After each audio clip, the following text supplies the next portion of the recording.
تم زبان کھولنے سے پہلے دیکھ لو تم کون ہو، تمہاری حیثیت کیا ہے۔ تمہیں دنیا نے سر پہ بٹھایا ہوگا لیکن خالد ابن ولید کے پیر کی دھول بھی نہیں ہو، اور جب خالد ابن ولید کو اجازت نہیں کہ عبد الرحمن ابن عوف کے بارے میں بات کریں تو آپ کو یہ اجازت نہیں ہے کہ حضرت معاویہ یا حضرت علی، حسن و حسین یا حضرت عثمان یا حضرت عمر یا ابو بکر یا کسی بھی اور صحابی سے متعلق کوئی بات کھولو۔ یاد رکھو بھائیو، جس سے آسمان والا راضی ہوا اس سے مجھے اور آپ کو کبھی ناراض نہیں ہونا چاہیے۔ اس متفق علیہ عقیدے کے آنے کے بعد، اہل سنت والجماعت کے اس متفق علیہ عقیدے کے آنے کے بعد اب افراد کو اس کی اجازت نہیں کہ ہر آدمی ایک نیا اجتہاد کرے، ایک آیت پڑھے، نئی تفسیر کرے اور کہے مجھے اس آیت کی روشنی میں فلاں صحابی پہ اعتراض ہے۔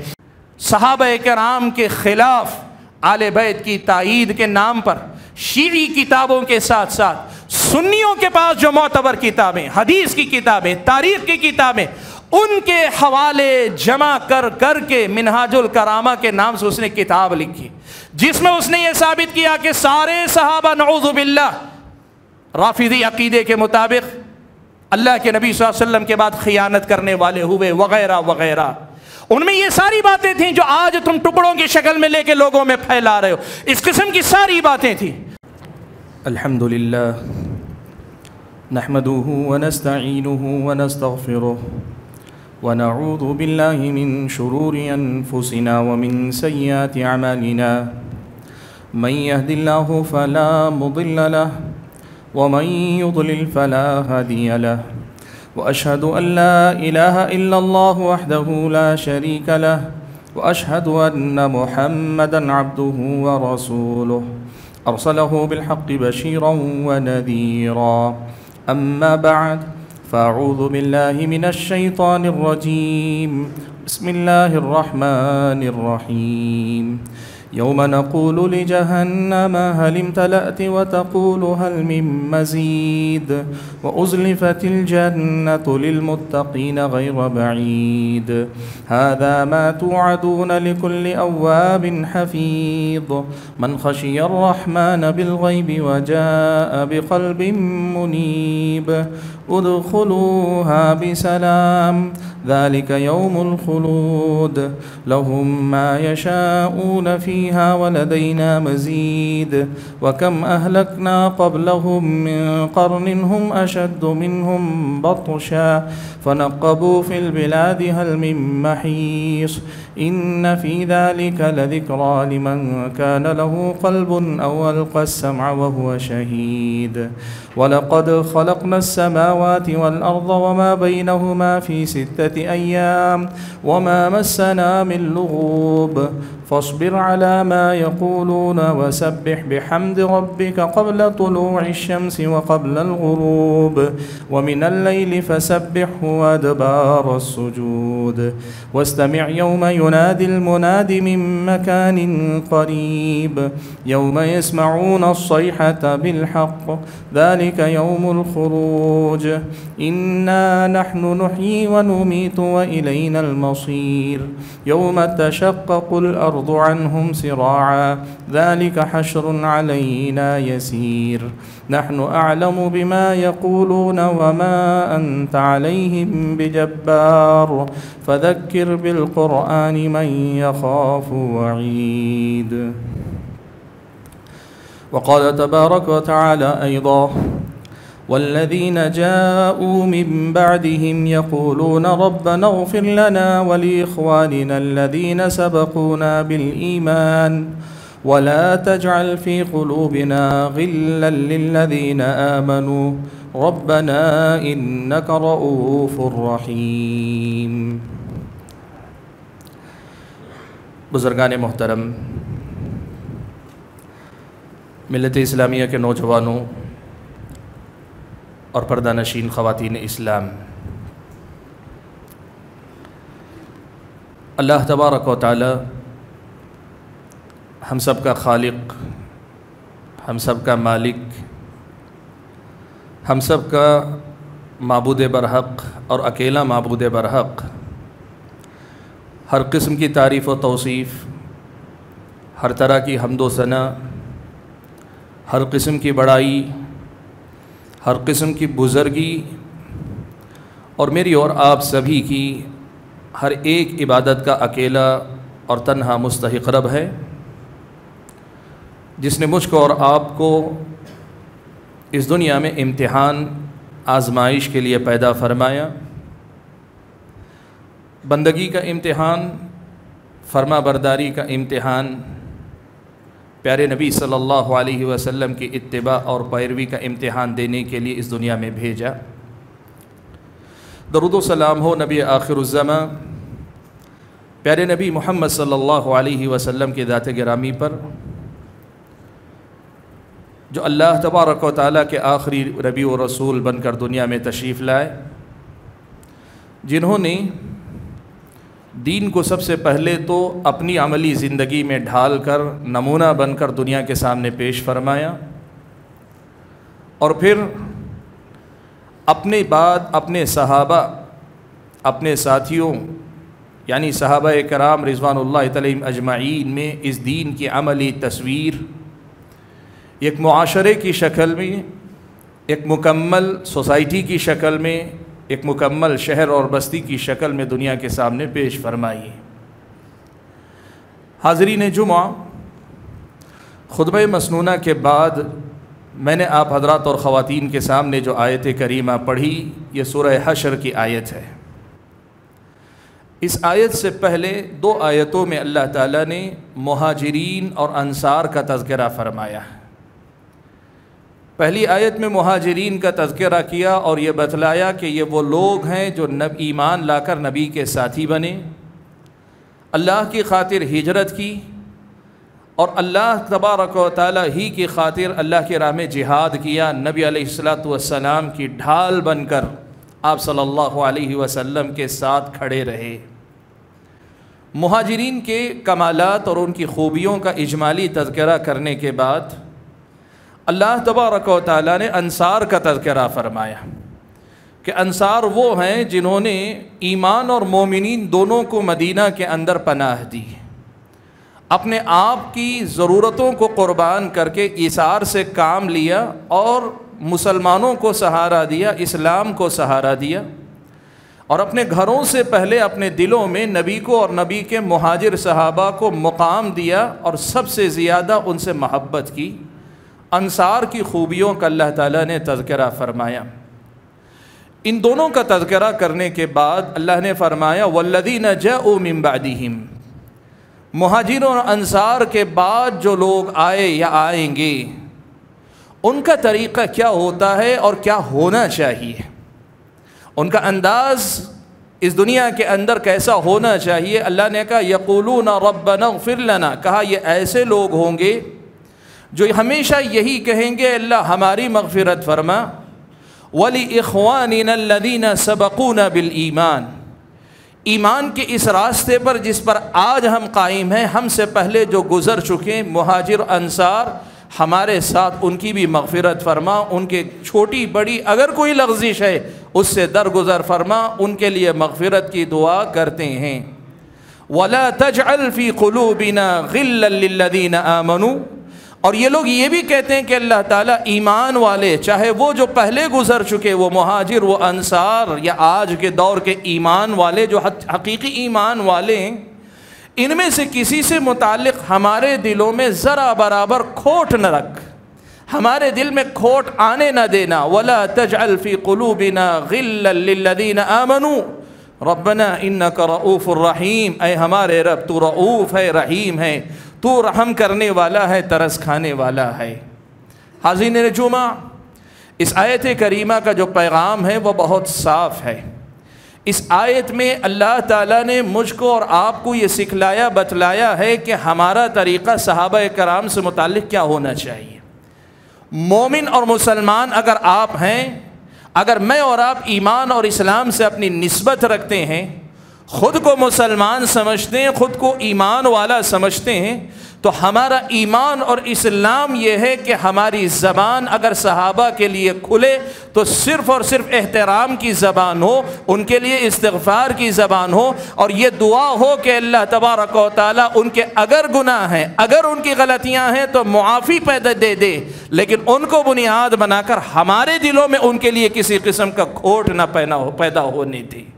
بھائیو، اس آیت میں اللہ تبارک و تعالیٰ نے مسلمانوں کو، مومنوں کو بتلایا ہے کہ صحابہ کرام رضوان اللہ تعالیٰ علیہم اجمعین کی جو عظمت ہے، اس عظمت کا تقاضا یہ ہے کہ ان کی حرمت کا خیال رکھا جائے، ان کا احترام کیا جائے، اور ان کا احترام کیسے کیا جائے کہ ہماری زبان سے اگر نکلے استغفار کے کلمات نکلیں، تعریف کے کلمات نکلیں، اعتراف کے کلمات نکلیں، اور یہ بھی دعا ہو کہ کہیں غلطی سے بھی کسی صحابی سے متعلق میرے اور آپ کے دل میں کہیں کوئی بات غلط پیدا نہ ہو جائے۔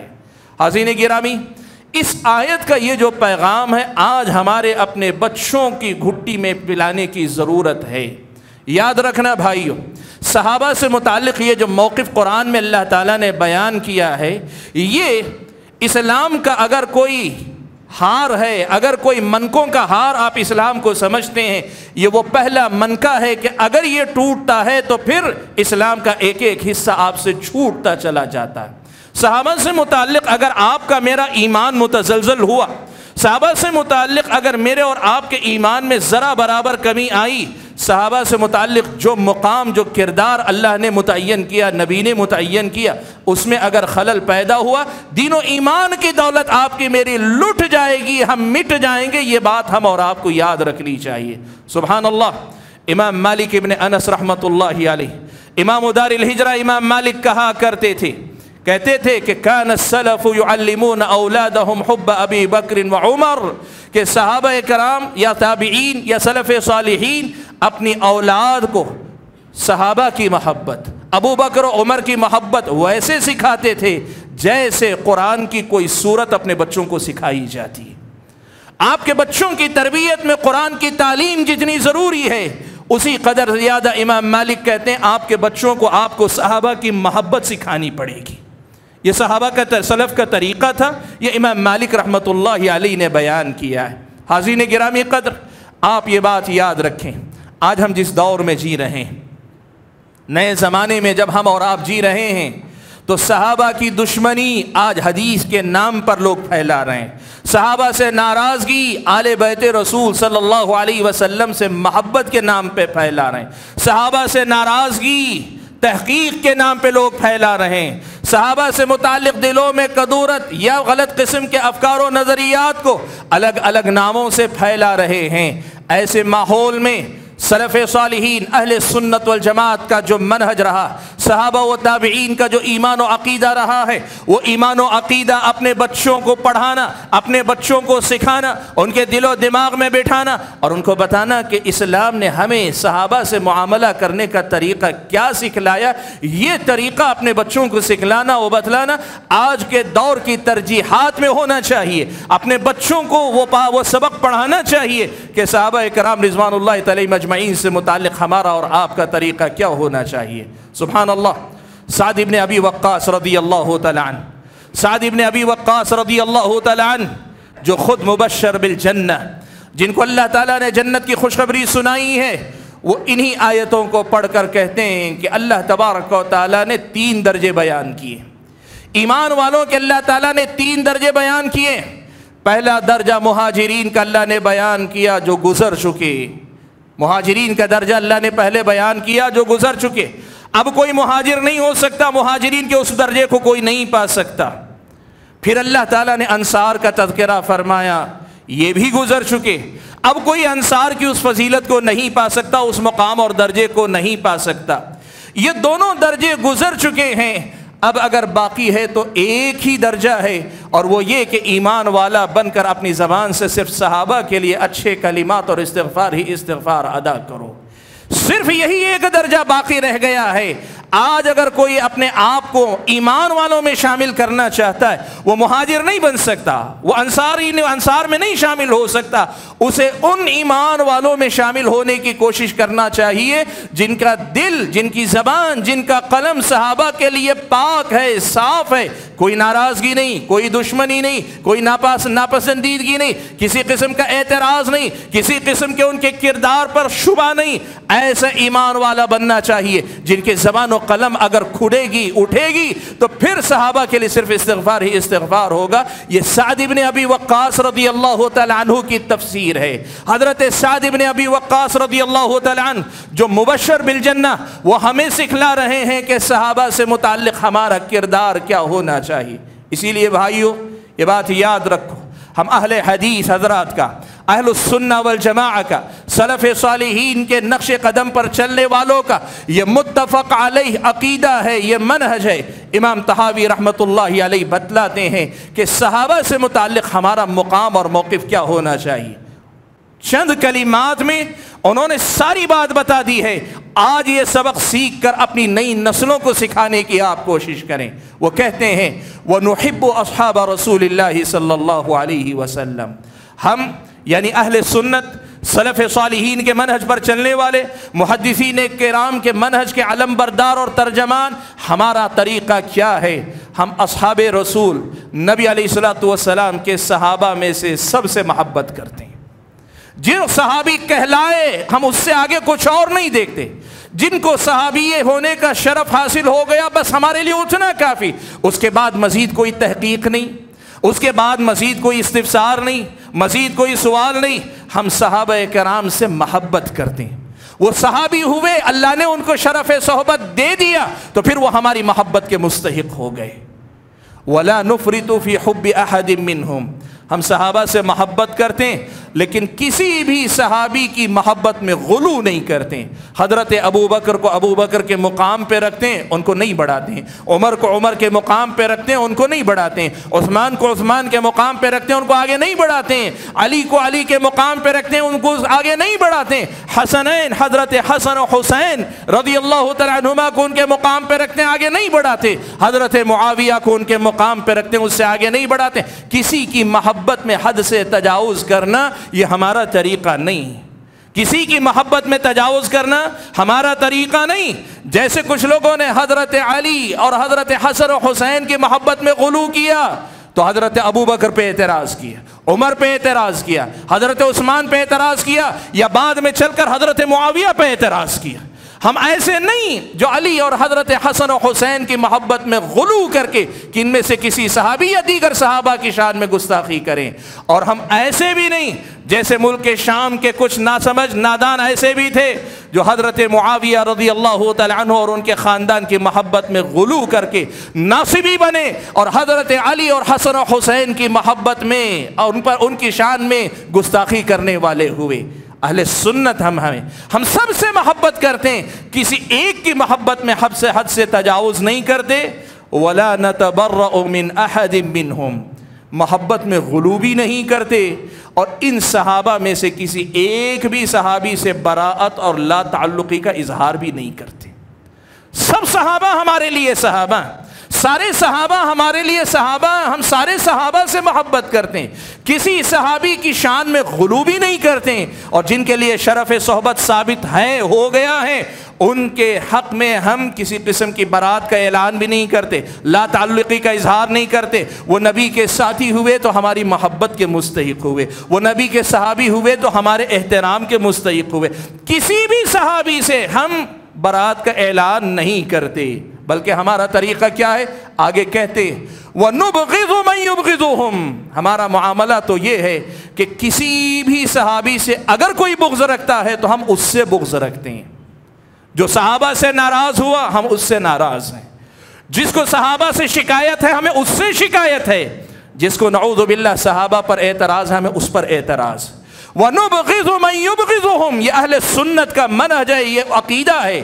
یہ جو عبارت میں آپ کے سامنے پڑھ رہا ہوں، امام طحاوی رحمۃ اللہ علیہ نے اپنی کتاب العقیدۃ الطحاویہ میں اہل سنت والجماعت کے متفق علیہ عقیدے کے طور پر بیان کی ہے۔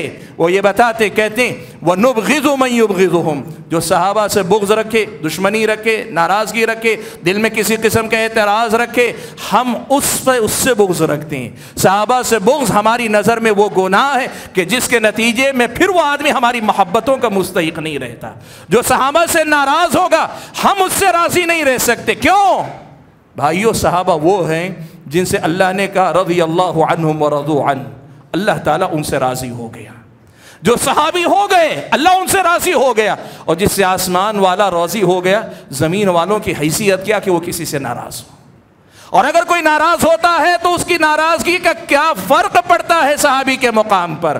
ہاں، ہم ایمان والوں کے لیے البتہ یہ آزمائش ہوتی ہے کہ جو صحابہ سے ناراض ہوا ہم اس سے راضی کبھی نہیں ہو سکتے، ہم کبھی اس سے راضی نہیں ہو سکتے۔ یہ اہل سنت کا متفق علیہ عقیدہ ہے۔ کہتے ہیں وَنُبْغِضُ مَن يُبْغِضُهُمْ وَبِغَيْرِ الْخَيْرِ يَذْكُرُهُمْ، اور ہر وہ آدمی جو کسی بھی صحابی کا خیر کے علاوہ کسی اور انداز میں تذکرہ کرے، خیر کے علاوہ کسی اور حوالے سے تذکرہ کرے، یعنی برا تذکرہ کرے، ان کی خامیاں گنائے، ان پر اعتراضات کرے، تو ہم اس سے بغض رکھتے ہیں۔ یہ اہل سنت کا متفق علیہ منہج عقیدہ ہے۔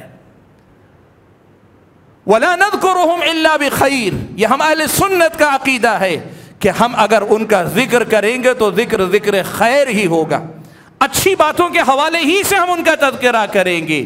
وَحُبُّهُمْ دِینٌ وَإِیمَانٌ وَإِحْسَانٌ، کہتے ہیں صحابہ سے محبت کرنا دین ہے، صحابہ سے محبت کرنا ایمان ہے، صحابہ سے محبت کرنا احسان ہے، یعنی ایمان کے کمال کا درجہ ہے۔ وَبُغْضُهُمْ كُفْرٌ وَنِفَاقٌ وَطُغْيَانٌ، اور صحابہ سے ناراضگی، دشمنی یا دل میں کسی قسم کی کدورت رکھنا یہ کفر ہے، یہ نفاق ہے، یہ اللہ تعالیٰ کے سامنے سرکشی ہے، نبی علیہ الصلوۃ والسلام کی تعلیمات کے سامنے سرکشی ہے۔ بھائیو، یہ اہل سنت والجماعت کا متفق علیہ عقیدہ ہے جو اپنے بچوں کو گھٹی میں پلانا چاہیے۔ آج صحابہ کرام رضوان اللہ علیہم اجمعین کے حوالے سے خاص طور پر ماہ محرم کی مناسبت سے میں نے اس عنوان کا اس لیے انتخاب کیا کہ پہلا دور وہ تھا کہ محرم کا مہینہ آتا، ابتدائی 10 دنوں میں، محرم کے ابتدائی 10 دنوں میں شیعہ حضرات، رافضی، آل بیت سے محبت کے نام پہ صحابہ پر طعن و تشنیع سے کام لیا کرتے تھے، چھپ کر کرتے تھے، نام لیے بغیر کرتے تھے۔ اور آج یہ بدقسمتی ہے، اس ملک کے اندر بھی اور اس ملک سے باہر بھی یہ بدقسمتی ہے، شیعہ پیچھے رہ گئے جو اپنے آپ کو سنی کہتے ہیں، وہ آج صحابہ کرام رضوان اللہ علیہم اجمعین کی شان میں گستاخیاں کرنے کی راہ پہ نکلے۔ کسی کو حضرت معاویہ سے شکایت ہے، کسی کو حضرت ابو ہریرہ سے شکایت ہے، کسی کو نہ خاندان رسول کے علاوہ تمام صحابہ سے شکایت ہے، کوئی ڈھکے چھپے لفظوں میں ابو بکر پہ اعتراض کر رہا ہے، کسی کو شکایت ہے کہ حضرت عمر نے علی کی حق تلفی کی۔ وہ باتیں جو شیعہ کبھی چھپ کر کہتے تھے آج سنی کہہ کر اپنے آپ کو ان دنوں کے اندر خوب انٹرنیٹ کے ذریعے مختلف ذرائع سے سنی مسلمانوں کے اندر اہل سنت کے درمیان پھیلا رہے ہیں۔ ایسی صورت میں بھائیو یہ میری اور آپ کی ذمہ داری بنتی ہے کہ یہ سبق اپنی نئی نسلوں کو ہم گھول کر پلائیں، ان کو بتائیں کہ اہل سنت والجماعت کا یہ عقیدہ ہے۔ اور یاد رکھنا، جب ہم یہ کہتے ہیں کہ یہ اہل سنت کا عقیدہ ہے تو اس کا مطلب یہ ہے کہ یہ قرآن کا نچوڑ ہے، یہ احادیث کا نچوڑ ہے، یہ قرآن و سنت کا خلاصہ اور نچوڑ ہے۔ اہل علم نے جب یہ عقیدہ مدون کیا، اس کو جمع کر کے لکھا، تو قرآن کی تمام آیتوں کا احاطہ کرنے کے بعد لکھا، احادیث کے پورے ذخیرے کو چھاننے کے بعد قرآن و سنت نے جو ہمیں سکھایا، جیسا عقیدہ رکھنے کا حکم دیا ہے، وہ عقیدہ ہمارا متفق علیہ عقیدہ ہم کہتے ہیں۔ ورنہ بعض لوگ اتنے نادان اور اتنے ناسمجھ ہیں، حدیث رسول کے نام پہ کوئی حدیث لے لیتے ہیں اور مجمع علیہ متفق علیہ عقیدوں کے خلاف بات کرتے ہیں۔ جب ان سے کہا جاتا ہے کہ یہ اہل سنت کے عقائد کے خلاف ہے تو کہتے ہیں میں حدیث رسول کی بات کروں۔ وہ اللہ کے بندو سمجھو، جو حدیث تم کہہ رہے ہو وہ ایک حدیث ہے، اور صحیح طریقہ کیا ہوتا ہے، کسی بھی مسئلے پہ اگر بات کرنی ہو، اس مسئلے سے متعلق جملہ مسائل کا، جملہ احادیث کا احاطہ کرنے کے بعد ایک اسٹینڈ، ایک موقف طے کیا جاتا ہے۔ اور اہل سنت کے متفق علیہ عقائد کا مطلب ہی یہ ہوتا ہے کہ سبجیکٹ سے متعلق، ٹاپک سے متعلق، موضوع سے متعلق جملہ احادیث کا احاطہ کرنے کے بعد یہ عقیدہ طے کیا گیا ہے۔ اس کا مطلب یہ ہوا اس متفق علیہ عقیدے کے آنے کے بعد، اہل سنت والجماعت کے اس متفق علیہ عقیدے کے آنے کے بعد اب افراد کو اس کی اجازت نہیں کہ ہر آدمی ایک نیا اجتہاد کرے، ایک آیت پڑھے، نئی تفسیر کرے اور کہے مجھے اس آیت کی روشنی میں فلاں صحابی پہ اعتراض ہے، مجھے فلاں حدیث کی روشنی میں فلاں صحابی کے کردار پہ سوال ہے، اس کا اختیار اب آپ کا نہیں رہ گیا۔ کیوں؟ اس لیے کہ امت کے علماء نے اس پر اجماع کیا ہوا، امت کا اجماع اس پر ہے کہ یہ اہل سنت والجماعت کا متفق علیہ عقیدہ ہے۔ بھائیو، آج جو بات میں آپ کے سامنے اصل میں اس خطبہ جمعہ میں پیغام کے طور پہ دینا چاہتا ہوں، وہ بات یہی ہے کہ ہم اور آپ کو صحابہ کرام رضوان اللہ تعالی مجمعین سے متعلق قرآن و سنت کا سکھایا ہوا یہ جو متفق علیہ عقیدہ ہے، اس عقیدے کے حوالے سے ہم اور آپ کو اپنی نئی نسلوں کی تربیت کی فکر کرنی چاہیے۔ ورنہ یاد رکھیں، آج جو کسی ایک صحابی پہ اعتراض سے ابتدا کرتا ہے، کل رافضیت کی جھولی میں جا کر نہ گرے تو آپ تعجب نہ کیجیے۔ آج آپ کا بچہ اگر کسی ایک صحابی سے متعلق اپنے دل میں کھوٹ کو جگہ دینے میں کامیاب ہوتا ہے، اس کا انجام شیعیت اور رافضیت کے علاوہ اور کچھ نہیں، جو اسلامی شریعت کی نظر میں کفر ہے، نفاق ہے، سرکشی کے معاملات ہیں۔ بھائیو، اپنے آپ کو اس سے بچانے کی کوشش کرو۔ میں آپ کو بتاؤں، آج کے دور میں شیعہ کی بات اپنی طرف چھوڑیے، سنیوں میں سے جو لوگ آج صحابہ پہ بات کرنا چاہتے ہیں، بنیادی طور پہ دو موضوعات، دو چیزوں کو بنیاد بنا کر گفتگو کرتے ہیں۔ پہلی بنیاد ان کی کیا ہے؟ ان کی پہلی بنیاد یہ ہے کہ صحابہ کرام رضوان اللہ تعالی مجمعین کے درمیان جنگیں ہوئی، جنگ جمل ہوئی، جس میں حضرت طلحہ اور زبیر اور حضرت عائشہ ایک طرف، اور دوسری طرف حضرت علی جو خلیفہ وقت بھی تھے ان کے فوج پوری تھی، جنگ جمل ان کے درمیان ہوئی۔ دوسری طرف جنگ صفین ہوئی، جس میں ایک طرف حضرت علی رضی اللہ تعالیٰ عنہ اور ان کی جماعت ہے، اور دوسری طرف حضرت معاویہ اور ان کے ساتھی حضرت عمرو بن عاص وغیرہ رضی اللہ تعالیٰ عنہم اجمعین ہیں۔ لوگ یہ کہتے ہیں، افسوس اس کا ہے کہ لوگ پڑھتے بھی ہیں تو کوئی چیز پوری نہیں پڑھتے ہیں، پڑھتے بھی ہیں معتبر اور مستند علماء کی عبارتیں، تحریریں، کتابیں نہیں پڑھتے۔ جن شبہات کو آپ دلیل سمجھتے ہیں، ان شبہات کا جواب آج نہیں، صدیوں پہلے سے اہل علم نے دیا ہوا ہے، ان کو نہیں سمجھتے۔ یاد رکھو، پہلی بنیاد، دو باتیں یہاں بتا دینا ضروری سمجھتا ہوں۔ بھائیو، ایک طرف تو یہ کہ جنگ جمل کی اگر آپ بات کریں، حضرت عائشہ مبشر بالجنہ، جنت کی خوشخبری اللہ کے نبی نے دی، حضرت طلحہ جنت کی خوشخبری پا چکے ہیں، حضرت زبیر جنت کی خوشخبری پا چکے ہیں، اور دوسری طرف حضرت علی ہیں، وہ بھی جنت کی خوشخبری پا چکے ہیں۔ یہ جنتیوں کی آپس میں لڑائی تھی، اجتہاد کی بنیاد پہ لڑائی تھی، یہ جنتیوں کی آپس میں لڑائی تھی، اجتہاد کی بنیاد پہ لڑائی تھی۔ نبی نے اپنے جیتے دی ان کے جنتی ہونے کی خوشخبری دے دی، اور آج کے یہ ظالم دونوں کے بارے میں طے کرنا چاہتے ہیں یہ صحیح تھے وہ غلط تھے، وہ جنتی ہو گئے اللہ کے نبی کی زبانی، اور یہ طے کرنے بیٹھے ہیں کہ یہ صحیح تھے وہ غلط تھے۔ اور بتاؤ، اسلامی عقیدہ یہ بتاتا ہے کہ غلط یہ بھی نہیں وہ بھی نہیں، ان کا معاملہ اجتہاد کا تھا۔ حضرت علی اس معاملے میں صحیح تھے، حضرت عائشہ اور حضرت طلحہ و زبیر کا اجتہاد یہ مرجوح تھا، لیکن اس کے باوجود وہ گنہگار نہیں تھے۔ اس اعتبار سے گنہگار ہونے کے اعتبار سے وہ غلط نہیں تھے، لیکن ان کے بارے میں صحیح اور غلط ہونے کا فیصلہ کرنے کے لیے کھلنے والی تمہاری زبان غلط ہے، اٹھنے والا تمہارا اپنا انداز غلط ہے، چلنے والا تمہارا اپنا قلم غلط ہے۔ صحابہ کا یہ معاملہ ہم اور آپ کو یاد رکھنا۔ اور دوسری بات یاد رکھو بھائیو، یہ جو جنگیں ہوئیں، یہ جنگ حضرت عثمان کے خون کا بدلہ فوراً لینا چاہیے کہ نہیں لینا چاہیے، اب لینا چاہیے کہ بعد میں لینا چاہیے، کیا بہتر ہے، اس مسئلے پر جنگ ہوئی تھی۔ یہ جنگ خود حضرت علی نے کبھی یہ نہیں سمجھی کہ یہ آل بیت اور صحابہ کے آپس میں لڑائی، خاندان رسول اور صحابہ کے درمیان لڑائی ہے، یہ تصور کہیں نہیں تھا سنیوں کے درمیان۔ رافضیوں نے اسے پیدا کیا، خود حضرت علی نے اسے یہ نہیں کہا کہ یہ میرے خاندان کے خلاف بغاوت کا معاملہ، مجھ سے ناراضگی کا معاملہ ہے، ہرگز نہیں۔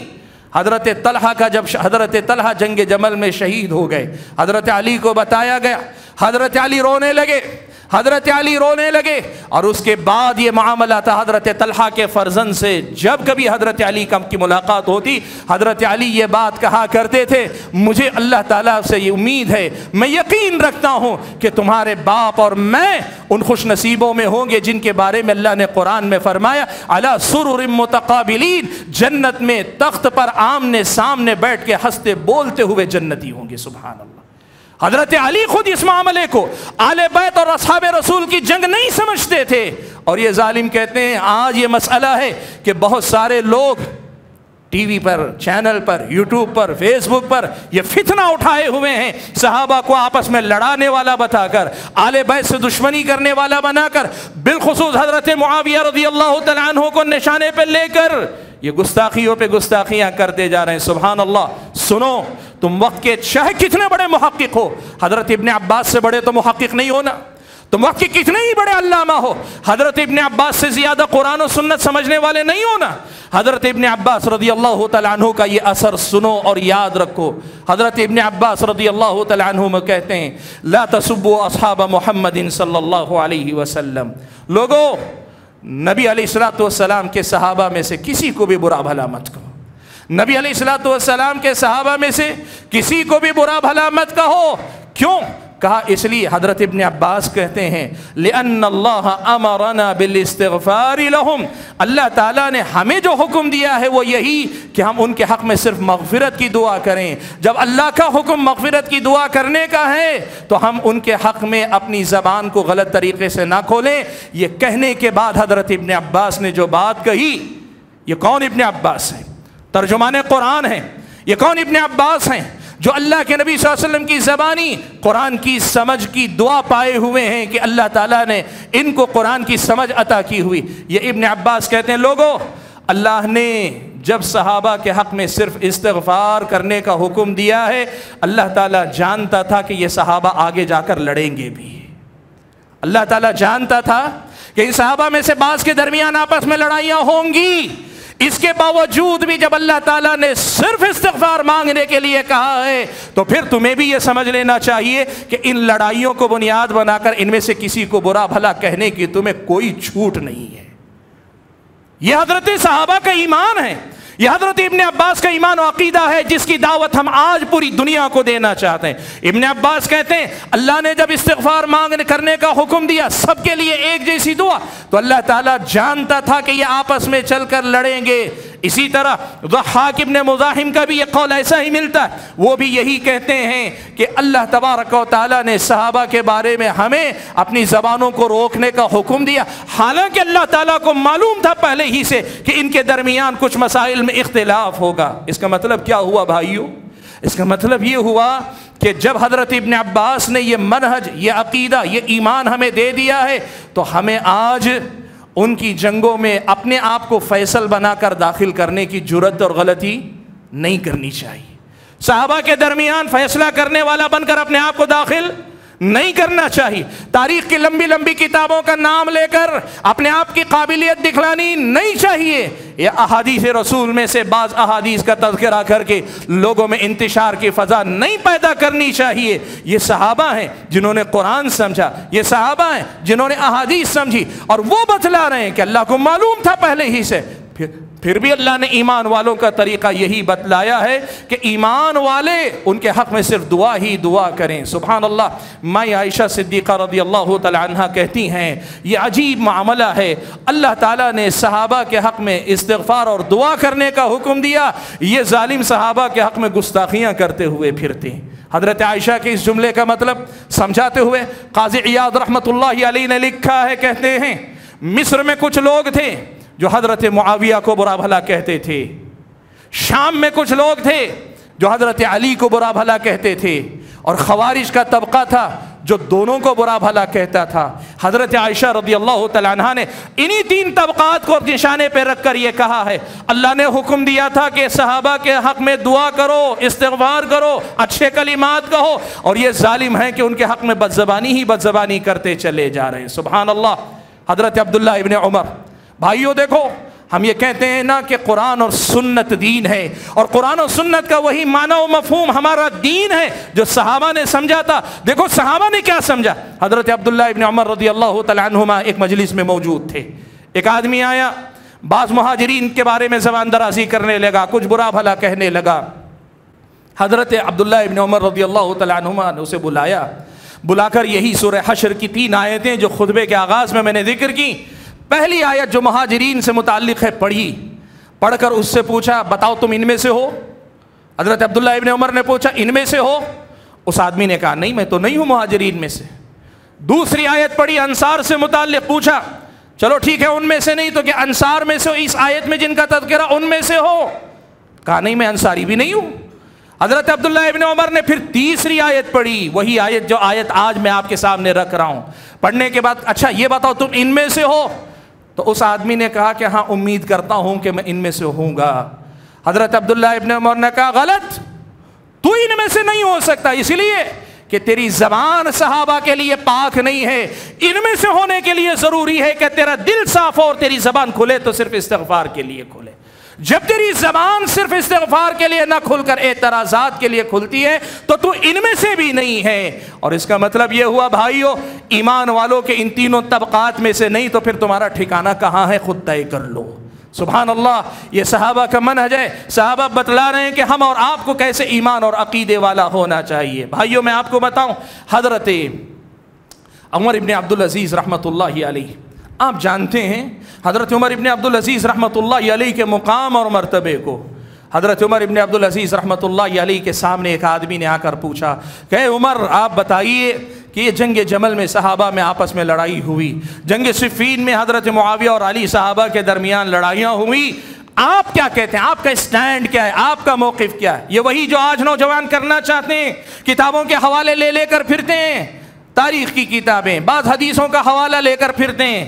حضرت عمر ابن عبدالعزیز تو جانتے متفق علیہ امام ہیں، ان سے لوگوں نے پوچھا آپ کا اسٹینڈ کیا ہے؟ سبحان اللہ، دیکھو ایمان والوں کا طریقہ کیا ہوتا ہے، صحابہ سے سیکھو، سلف صالحین سے سیکھو۔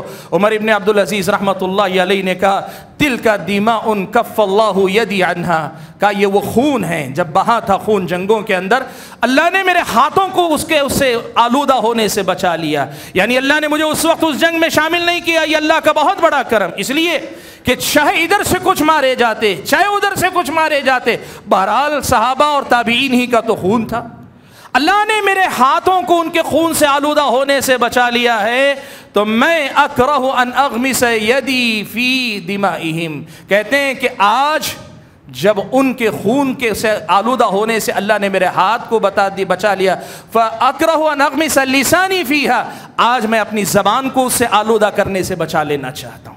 مطلب یہ ہوا کہ اللہ نے اگر اس دور میں اس جنگ میں ہمیں نہیں رکھا تھا تو اللہ کا کرم تھا ہم پر، یہ اللہ کا کرم تھا کہ اللہ نے اس وقت ہمیں بچائے رکھا، وہ جو واقعات ہوئے ان سے ہمیں بچائے رکھا۔ اب کیوں خواہ اپنی آپ کو اپنی زبان استعمال کر کے ادھر یا ادھر کسی ایک کی شان میں گستاخی کرنے والے بنو؟ یہ وہ منہج ہے جو صحابہ کے بعد تابعین تبع تابعین نے ہمیں سکھلایا، بھائیو اسی منہج کو لے کر چلنے والے بنو۔ بھائیو ایک بات، ایک تو یہ منہج ہے کچھ لوگوں نے صحابہ کی جنگوں کے متعلق بنیاد بنا کر گفتگو کرنی چاہیے، گستاخی کرنی چاہیے۔ میں نے اشاروں میں بات کہی، ان باتوں کو بار بار سنیے، آپ کو سمجھ میں آئے گا کہ اہل سنت کے ایمان و عقیدہ کس قدر جامع ہے، کس قدر زیادہ محفوظ عقیدہ ہے۔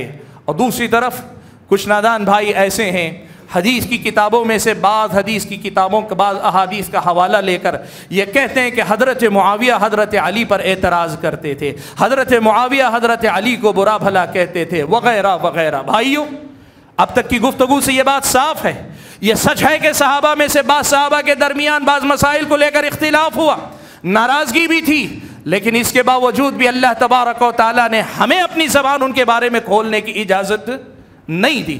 آپ زیادہ سے زیادہ حدیث کی روشنی میں کیا ثابت کر سکتے ہیں؟ یہی نہ کہ یہ ان سے کہیں ناراض تھے، ان کے دل میں کہیں کچھ ناراضگی تھی، کبھی انہوں نے اپنی زبان سے کچھ سخت کلمات کہے یا انہوں نے ان کے بارے میں کچھ سخت کلمات کہے، اسلام نے اس سے انکار نہیں کیا، وہ تو اللہ تعالیٰ نے قرآن مجید کے اندر ذکر کیا، صحابہ نے اپنی زندگی کے اندر دیکھا، وَإِن طَائِفَتَانِ مِنَ الْمُؤْمِنِينَ اقْتَتَلُوا فَأَصْلِحُوا بَيْنَهُمَا، یہ ساری چیزیں لوگوں نے دیکھی پڑھی تھیں، لیکن اس کے باوجود یہ فیصلہ متفق علیہ ہے کہ ان کو بنیاد بنا کر، کسی حدیث کو بھی بنیاد بنا کر صحابہ کے کردار پہ زبان درازی کرنے کی اجازت نہیں۔ دیکھو میں آج آپ کے سامنے ایک بڑی ہی بات مختصر سے وقت میں کہہ دینا چاہتا ہوں۔ دیکھو بھائیو یاد رکھو، آج آپ اردو تراجم لے کر عربی تک پڑھنا نہیں آتی، یہ جو میدان میں صحابہ کے بارے میں زبان کھولنے نکلے، یوٹیوب پہ جن کے چینل چلتے ہیں، فیس بک پہ جن کے ویڈیوز ہزاروں لاکھوں کے ویوز پاتے ہیں، یہ سب کون ہے پتہ ہے؟ عربی زبان صحیح سے نہیں آتی، یہ دین کیا سمجھا پائیں گے؟ قرآن و سنت عربی میں ہے، عربی زبان ٹھیک سے نہیں آتی، یہ قرآن آپ کو کیا سمجھائیں گے؟ اردو تراجم کو لے کر لوگوں کے پیچھے پڑے رہتے ہیں، اور ہمارے اپنے نوجوانوں کی بدقسمتی، یہ اردو ترجموں کے کٹنگز لے کر، ان کے پی ڈی ایف سے فوٹوز لے کر سمجھتے ہیں کہ بہت بڑی تحقیق کرنے نکلے۔ سنو، علامہ ابن تیمیہ رحمۃ اللہ علیہ کے زمانے سے ذرا پہلے ایک رافضی گزرا ابن مطہر الحلی کے نام سے. ابن مطہر الحلی کے نام سے ایک رافضی گزرا. اس رافضی نے کیا کیا؟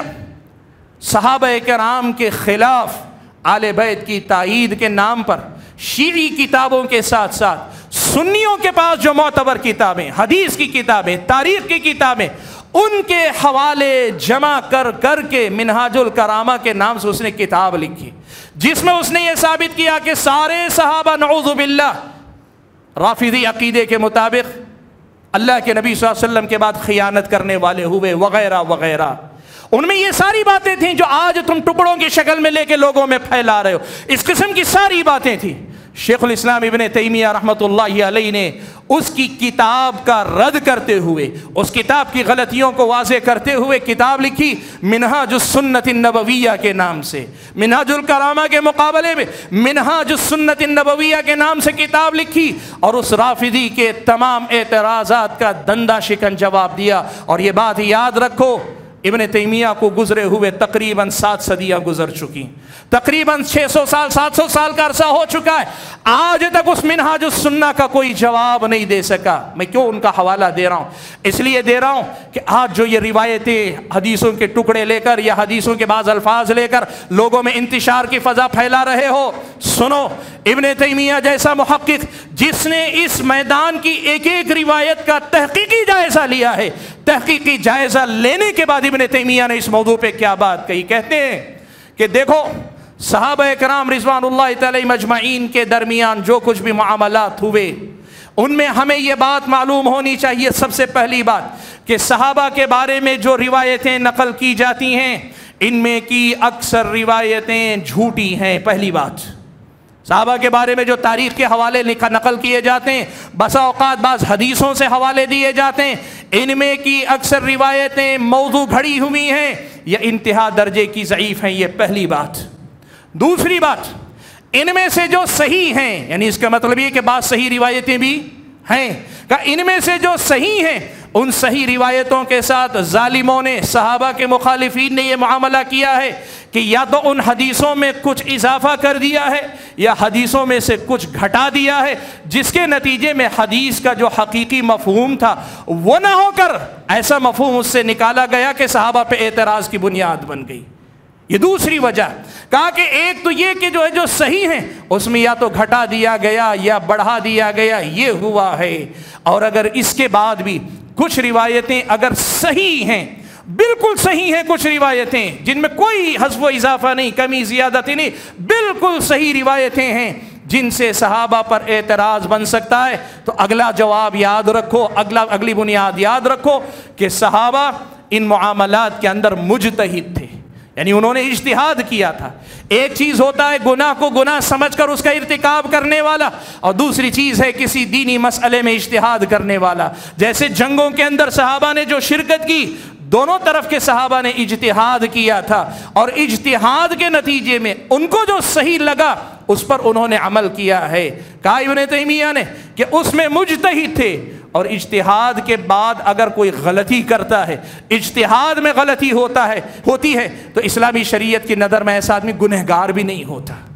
صحیح بھی ہیں روایتیں تو ان کی اجتہادی غلطی ہے جس میں ان کو گناہ نہیں ملتا، الٹا ان کو کم از کم ایک اجر اللہ تعالیٰ نے دیا ہے. تو گویا جو روایتیں صحیح ثابت بھی ہیں ان میں وہ مجتہد تھے اور اس پر ان کو کم از کم ایک اجر ملا ہے. آج تم ان پر اعتراض کرنے کے لیے چلے ہو. آگے مزید لکھتے ہیں، ابن تیمیہ نے آگے مزید لکھا ہے، اگر اس کے بعد بھی اگر ان کے کچھ گناہ ثابت ہو جاتے ہیں، واقعی صحابہ میں سے بعض سے غلطی ہوئی ہے، تو یہ بھی یاد رکھو کہ اللہ تعالیٰ نے اس کے بعد جو ان کو زندگی دی ہے، ہو سکتا ہے انہوں نے اس سے توبہ کر لی ہو سکتا ہے انہوں نے بعد کی زندگی میں توبہ کر لی ہو. اور آپ دیکھو جو جنگوں میں شریک ہوئے صحابہ تھے ان میں سے بعض کی زندگی میں اس کا ثبوت ملتا ہے کہ بعد کے زمانے میں افسوس کرتے تھے، کہتے تھے کاش کہ ہم نے اس میں شرکت نہ کی ہوتی تو اچھا ہوتا. یہ ابن تیمیہ کی بات ہوا میں نہیں، ایسے ہی اندازے پہ نہیں، تحقیق کی بنیاد پہ مسئلہ کا. اگر ان میں سے کسی کی غلطی ثابت بھی ہو تو یہ ہو سکتا ہے کہ بعد کے زمانے میں انہوں نے اس سے توبہ کر لی ہو. یا ہو سکتا ہے کہ بعد کے زمانے میں اللہ تعالیٰ نے انہیں کسی آزمائش میں مصیبت میں مبتلا کر کے ان کے گناہوں کا کفارہ بنا دیو۔ سبحان اللہ، یہ اللہ تعالیٰ کی سنت ہے کہ اپنے نیک بندوں کو آخرت میں نوازنے کے لیے ان کی چھوٹی موٹی غلطیوں پر اللہ تعالیٰ دنیا ہی میں ان کو آزما کر یا اپنے رحم و کرم سے انہیں معاف کر کے پاک کر دیتا ہے۔ کہا ایسے پاک ہوگا۔ اگر یہ بھی نہ ہو اللہ کے بندو، یہ ہوتی ہے علم کی بات، یہ ہوتی ہے دین کی سمجھ کی بات، یہ ہوتی ہے دین کے حوالوں کی بات۔ کہا اگر یہ بھی نہ ہو، اگر کچھ غلطیاں اس کے بعد بھی باقی رہ گئی ہیں تو تمہیں یہ بھی معلوم ہونا چاہیے کہ اللہ تعالیٰ نے کہا ہے ان الحسنات یذہبن السیئات، بلا شبہ نیکیاں برائیوں کو مٹا دیتی ہیں، نیکی گناہ کو ختم کر دیتی ہے۔ تو صحابہ کرام رضوان اللہ علیہم اجمعین کی جو نیکیاں تھیں، وہ نیکیاں اتنی عظیم تھی، اتنی بڑی تھی، اتنی عظیم تھی کہ ان نیکیوں نے ہو سکتا ہے ان کے گناہوں پر پانی پھیر دیا ہو، ان نیکیوں نے ان گناہوں کا خاتمہ کر دیا ہو۔ آپ کو پتہ ہے نا پیارے نبی صلی اللہ علیہ وسلم کے صحابہ کا معاملہ کیا تھا؟ اللہ کے نبی نے کہا اگر صحابہ میں سے کوئی ایک مد برابر، ایک آدھا مد برابر، یعنی لگ بھگ ایک مٹھی پر اناج اللہ کی راہ میں صدقہ کیا ہو، اور آج تم میں سے کوئی احد پہاڑ کے برابر سونا، احد پہاڑ کے برابر سونا بھی اللہ کی راہ میں خرچ کر دے، تمہارا احد پہاڑ برابر سونا صحابہ کی اس مٹھی بھر اناج کی برابر ہی نہیں کر سکتا۔ جن کی نیکیاں اتنی عظیم ہیں، کیا ان کی نیکیاں ان کے گناہوں کا کفارہ نہیں بنی ہوں گی؟ سبحان اللہ، اللہ تعالیٰ ان کے گناہوں کا کفارہ اس کو بنا دیا ہوگا۔ یہی سب بنیادوں کی وجہ سے، یہی سب باتوں کی وجہ سے اہل سنت کا یہ متفق علیہ عقیدہ ہے کہ صحابہ معصوم نہیں تھے، گناہوں سے پاک نہیں تھے، انسان ہونے کے ناطے ان سے لغزشیں ہوئی ہو سکتی، لیکن آج ہمارے اپنے دور میں ہمیں اور آپ کو اس کی اجازت نہیں ان میں سے کسی کا تذکرہ کر کے ان کے بارے میں زبان کھولنے کی کوشش کرے۔ بھائیو یاد رکھو، اللہ تبارک و تعالیٰ نے گمراہوں کی ایک نشانی بتائی ہے، وہ کیا ہے؟ فَأَمَّا الَّذِينَ فِي قُلُوبِهِمْ زَيْغٌ فَيَتَّبِعُونَ مَا تَشَابَهَ مِنْهُ ابْتِغَاءَ الْفِتْنَةِ وَابْتِغَاءَ تَأْوِيلِهِ۔ اللہ تعالیٰ نے یہ بات بیان فرمائی گمراہ لوگوں کا طریقہ کہ قرآن کی آیات میں سے، نبی کے گفتگو میں سے، یا پھر اہل علم کے کلام میں سے کچھ ایسی عبارتیں لے لیتے ہیں، ایسی آیت کا ٹکڑا لے لیتے ہیں، حدیث کا ٹکڑا لے لیتے ہیں جس کا معنی متشابہ، کم علمی کی وجہ سے آدمی کے اندر شبہات پیدا کرنے کا سبب بنتے ہیں۔ طریقہ کیا ہے؟ ایسی کوئی بھی بات جو آپ کے اندر شبہ پیدا کرے، آپ کے دل میں کسی قسم کا اعتراض پیدا کرے، طریقہ یہ ہے کہ اسی موضوع سے متعلق محکم جو آیات ہیں، اسی موضوع سے متعلق محکم جو احادیث ہیں، اسی ٹاپک سے متعلق جو محکم حوالے ہیں، تاریخی حوالے، ان سے جوڑ کر متشابہات کو چھوڑ کر ہم کو محکم پر قائم رہنا چاہیے۔ یہی طریقہ روایتوں کے سلسلے میں بھی ہونا چاہیے۔ اگر اکا دکا روایت سے آپ کو کوئی شبہ پیدا ہوتا ہے تو اس موضوع سے متعلق عام روایتوں میں کیا اللہ کے نبی نے ہمیں بتایا، اس پر اعتماد کر کے اس ایک کے پیچھے نہیں پڑنا چاہیے۔ یہ اسلامی شریعت کا سکھایا ہوا اصول۔ لیکن کیا ہوتا ہے؟ فَأَمَّا الَّذِينَ فِي قُلُوبِهِمْ زَيْغٌ، جن کے دلوں میں ٹیڑھ پن آ جائے، جن کے دلوں میں اللہ تعالیٰ نے فتنے میں مبتلا کرنے، فتنے کا بیج بو دیا ہو، جو اپنے آپ کو فتنے میں مبتلا ہی رکھنا چاہتے ہو، وہ کیا کرتے ہیں؟ محکم کی طرف نہیں جاتے، متشابہ کے پیچھے ہی دوڑتے ہیں۔ بھائیو یہ ہیں آپ جن روایتوں کو لے کر دوڑتے ہیں، ان روایتوں کی حقیقت۔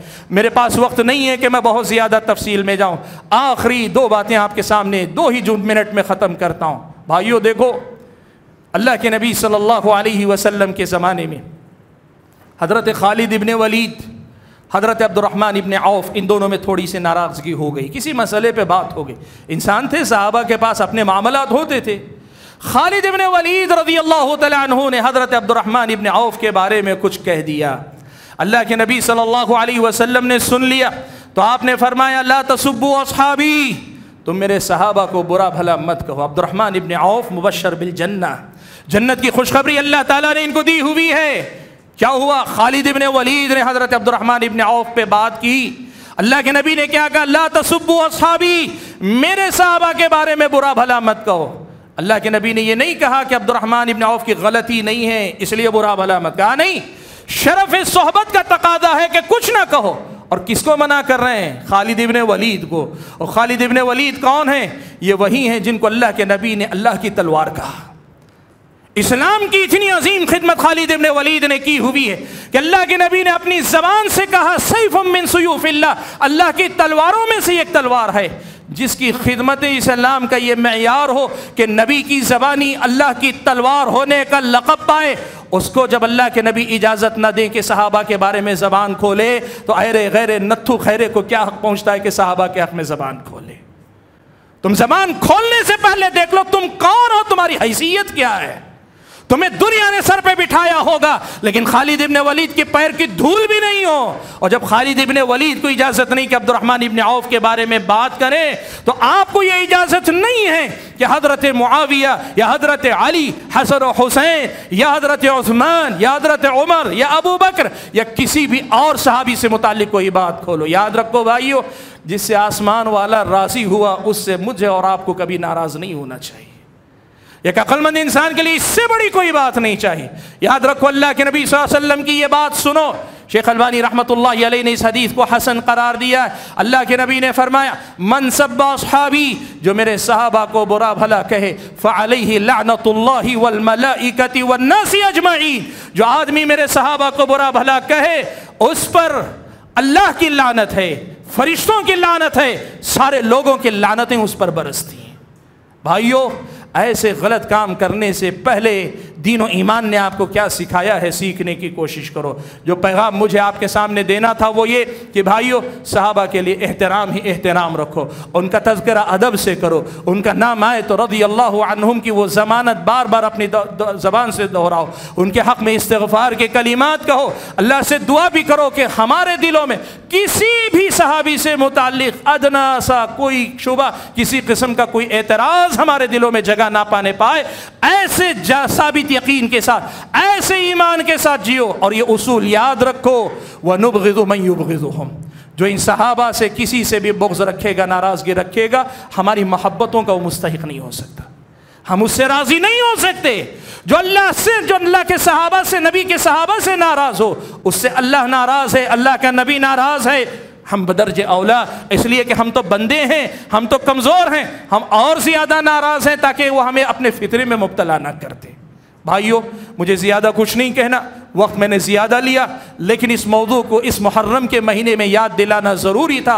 حرمت والے زمانے مہینے میں، حرمت والے اس مہینے میں صحابہ کی حرمت کو جس طرح لوگ پامال کرتے ہیں، بدقسمتی یہ رافضی محرم کے مہینے میں زیادہ کرتے تھے، جو سنی سمجھتے ہیں سال کے 12 مہینے کرتے ہیں۔